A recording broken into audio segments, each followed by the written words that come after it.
going on, everybody? How y'all doing? This is the After Action Review brought to you by the GrayMan Podcast, giving you a weekly review of the news headlines. All right, first up on the news headlines, we got Russia has an alleged nuclear space weapon. Now, Russia's space weapon is set to destroy satellites with massive energy wave, according to CNN. New York Times states that the U.S. is worried about the Russian nuclear weapon being put in space. And one of the biggest fears that people have about the nuclear weapon being put in space is being able to emit an EMP. The EMP would be detrimental to the electrical grid and other critical services that we have here in the United States. Now, there was a nuclear weapon treaty ban called the Outer Space Treaty of 1967, signed by the U.S. and Russia, USSR at the time, stating that they will not use any nuclear weapons in outer space. Looks like that treaty may be going out of the window, especially since there is no more USSR. We're going to be monitoring this story as closely as possible.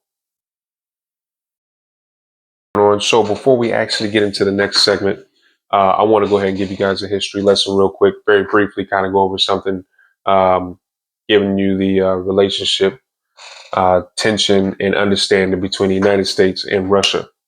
So after World War II, the United States and Russia, they kind of met in Germany, right in Berlin.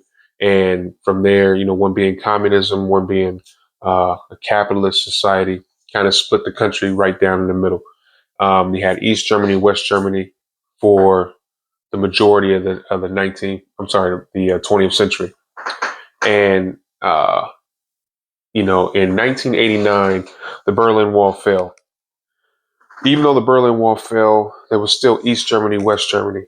And Mikhail Gorbachev, who happened to be the Soviet premier of the USSR, Russia, said in 1990, when he met with George Bush Sr., that he would go ahead and allow Germany to be reunified under one condition, though, that NATO does not move 1 inch towards Russia.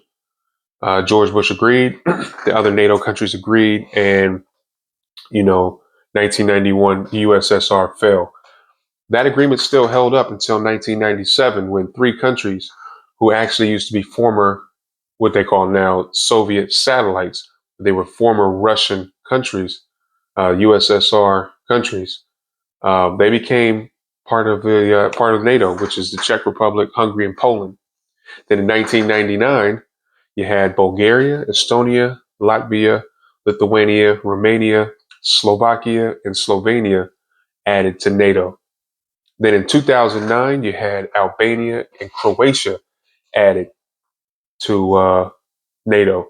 In 2017, you had Montenegro added to NATO. Then in 2020, you had Macedonia, which is the most recent country added to NATO. But let's not forget that there are aspirations from Bosnia, Georgia, and Herzegovina. I can't really pronounce that, but they also want to join NATO. And this has the Russians in kind of a unsettled, uneasy predicament, because NATO, who was created originally to combat the rise in communism, so to speak, during the Cold War, and it was basically an alliance, a continued alliance between the Allied nations in World War II. They're continuing to grow and grow stronger, and Russia kind of seems and feels surrounded. Now, this is not any way to try to appeal to the side of the Russians. It's just to kind of give context to the situation and understand exactly what's going on. So there was a bill passed last week, which is a $95.3 billion Ukrainian bill passed in the Senate. And to kind of break that Senate bill that was passed, it hasn't passed the House yet. It's just a bill that's being proposed. And to kind of break that bill down, you got $60 billion going to Ukraine, $14.1 billion going to Israel. And of that 14.1, you got $9.2 billion.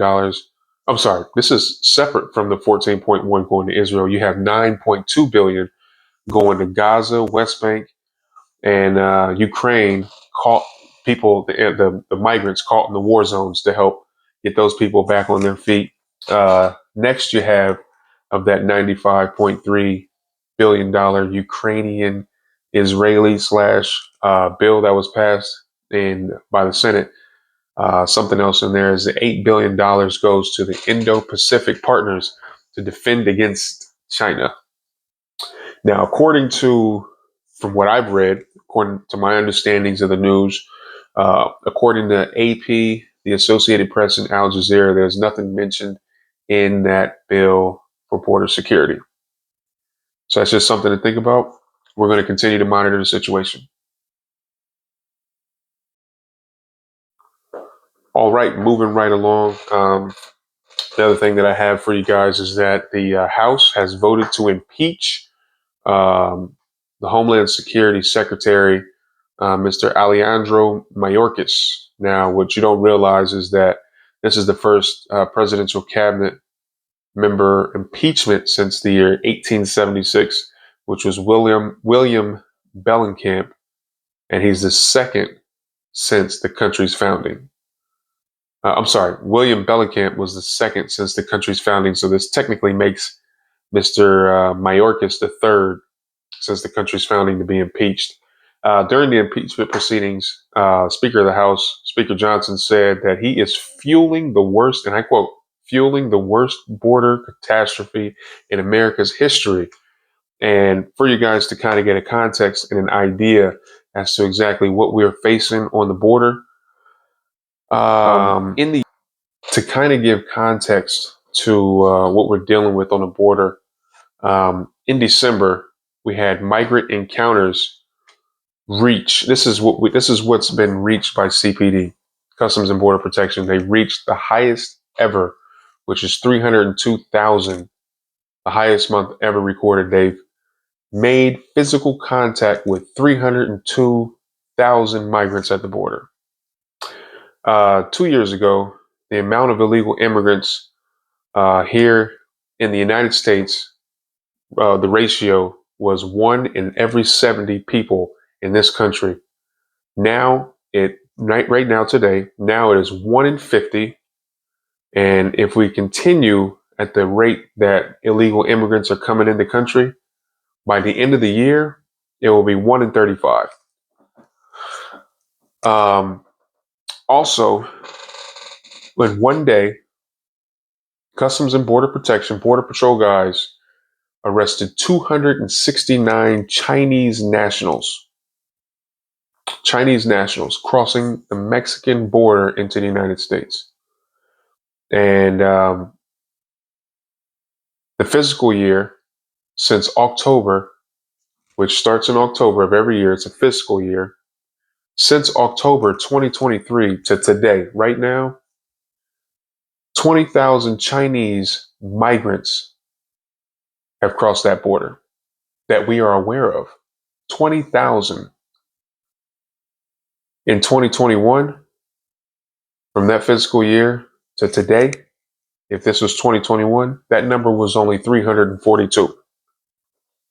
Now, to give you another breakdown year by year, we'll start in the year 2011. 2011, there was 340,252 migrants that crossed the border.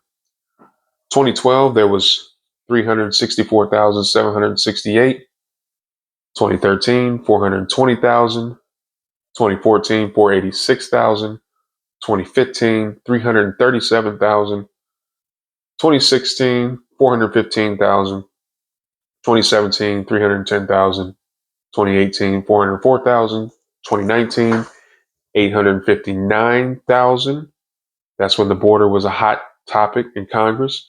And we thought it was the biggest racist thing ever. So huge pushback that happened during that year. But in 2020, when COVID happened, the border counters reduced drastically, when the whole world was shut down, to 405,000. Now, that number spiked exponentially in 2021, as you can see, to 1,956,519 people. I'm sorry, 519 people. In 2022, it was 2,766,582. And an even greater jump, 2023, we have 3,201,144 migrants that have crossed the border illegally. Now, I don't know um, how a lot of you people think uh, about or feel about the border situation. Personally, I feel like it's a big deal. It's a crisis. No country is really a country without any defined borders. No matter where you are in the aisle, I'm sorry, where you are on the fence or in belief in a situation, you have to understand that um, the people typically crossing the border at this point. It's not usually your women and children that are fleeing the war torn countries or oppression or whatever. But we're having waves of military aged men, and when they get here, they typically have to have a place to go. They need a place that they need to live. So, um, according to statistics, let's say in a city like New York City, uh, in New York City, they're staying at the Roosevelt Hotel now, and this is totally rent free. Now, the Roosevelt Hotel was an active hotel for many years, and it closed down in 2020 due to um, the coronavirus shutdown of the whole world, and just kind of never really reopened. Now, I know what you're probably thinking, that being able to open that hotel and using it to house migrants is a great thing. But my question to you is, what about vagrants that are already living there, that have been living there, that are actually from this country?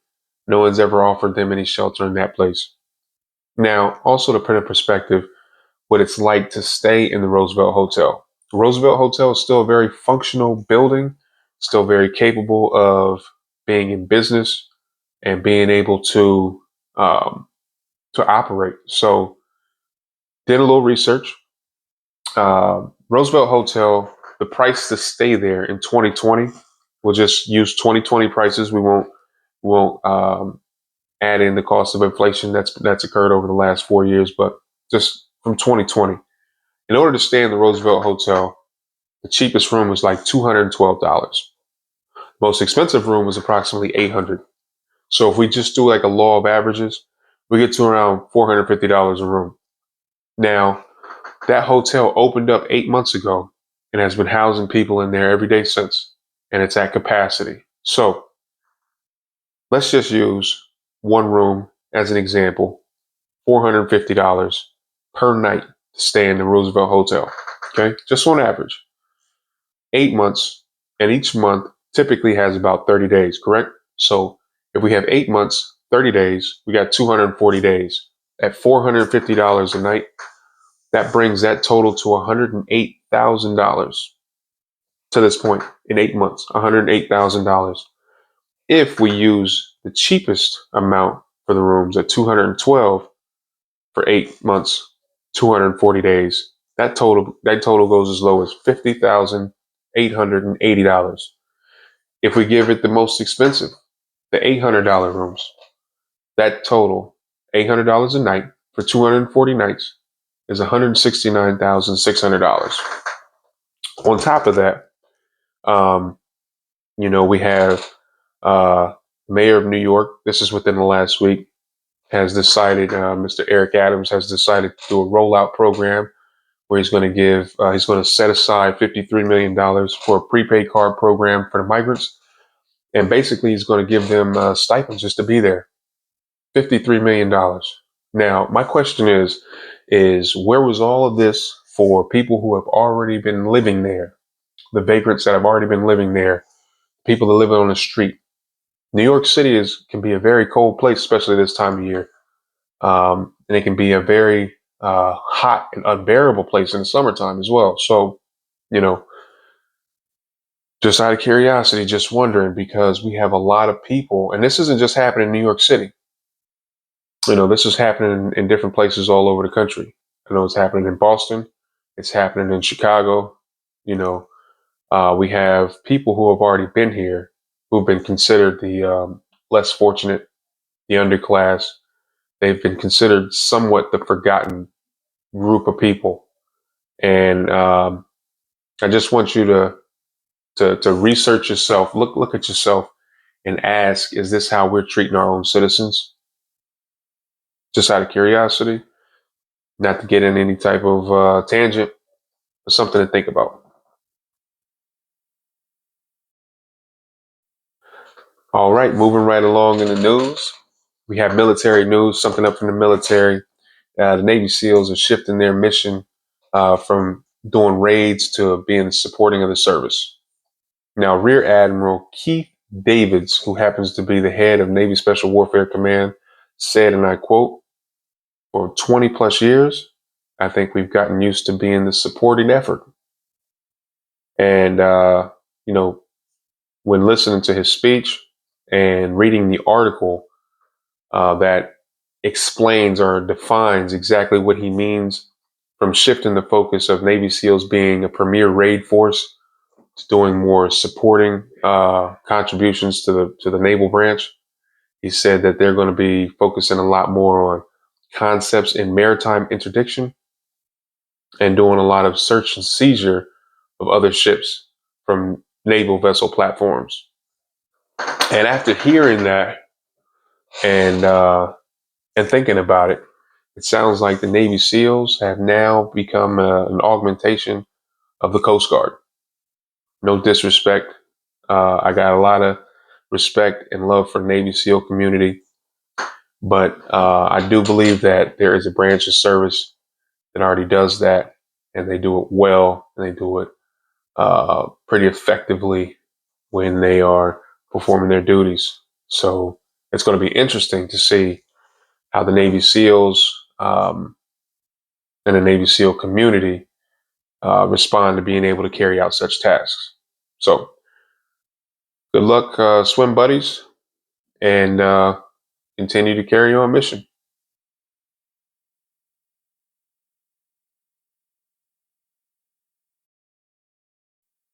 All right, now let's gonna go ahead and segue into the next section, and basically, I just want to let you know that there is a bill being introduced by Senator Ed Markey of Massachusetts. I believe that's how you say his name, Ed Markey of Massachusetts. It's called the Preventing Private Paramilitary Activity Act of 2024.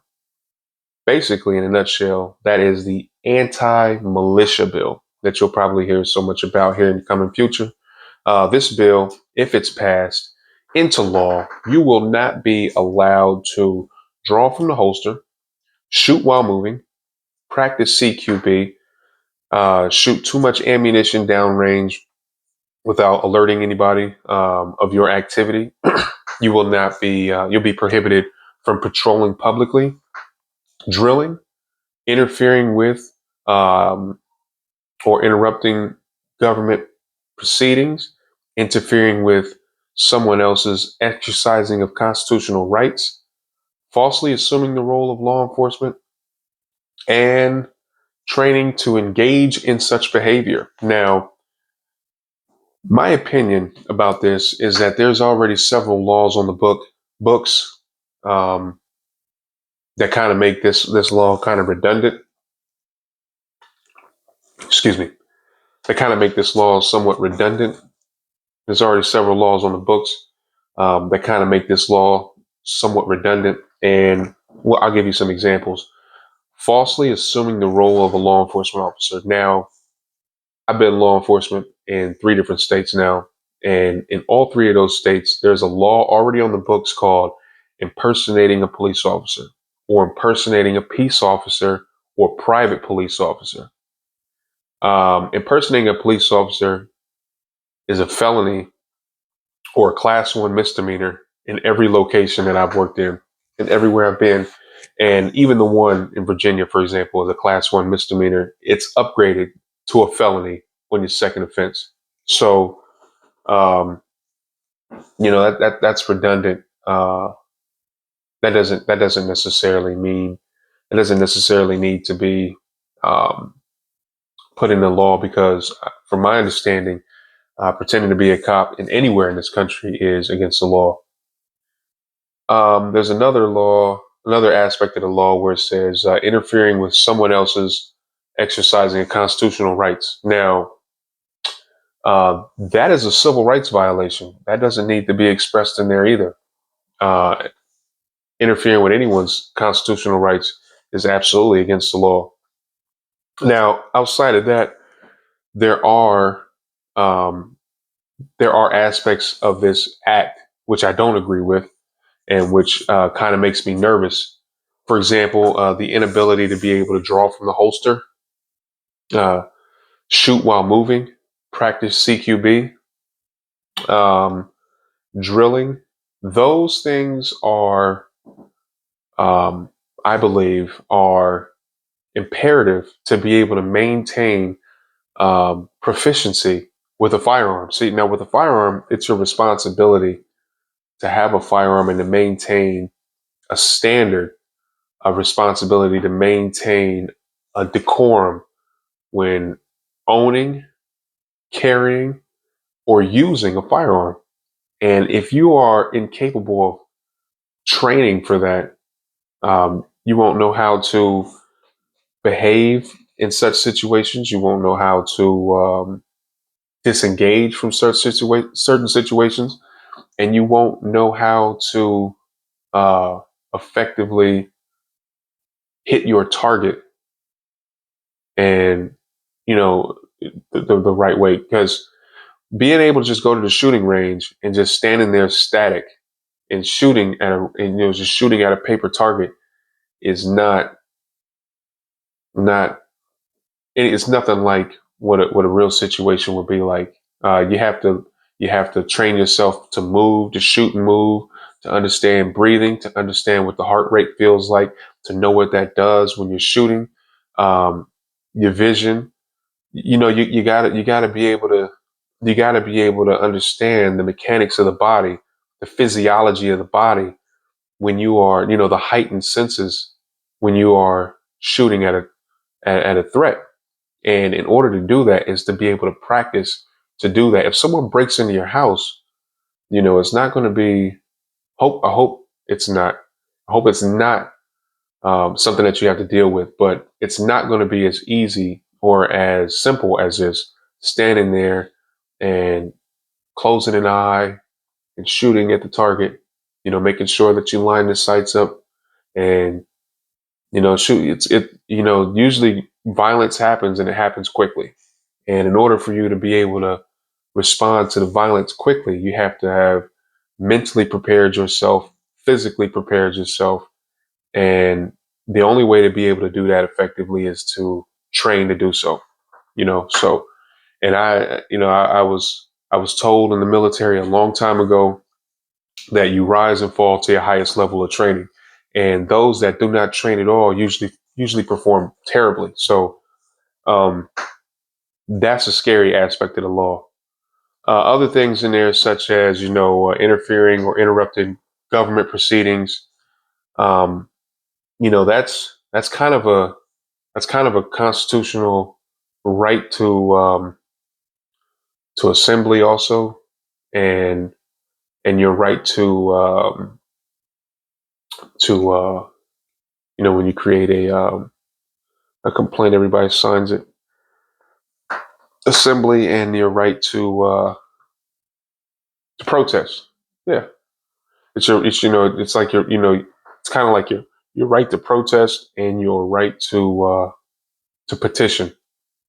So, I'm kind of leery about this particular law. It makes me a little uneasy because it sounds like it is the butter for a slippery slope. That's all I'm saying. I do believe that is your news for this past week. If anything else comes up, I'm going to try to keep you guys informed as best I can. But in the meantime, I use hops. I teach you guys hops. I implore you to do hops, and that's I want you to train hard, train often, train properly, and train safely. All right? Peace.